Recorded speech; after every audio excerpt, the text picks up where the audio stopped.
9 men may have saved the world, and most of them were in their 20s. It's 1943. Nazi Germany is racing to build an atomic bomb.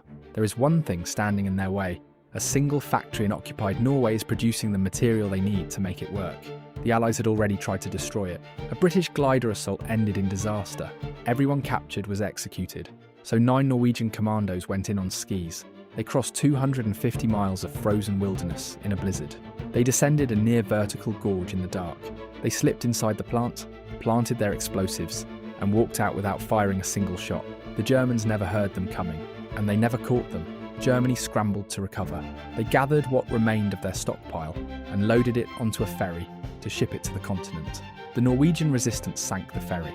The nuclear program never recovered. 9 young men on skis. That may be the reason history turned out the way it did. Please like, comment, share, and follow The Mysterious Banker for more interesting stories.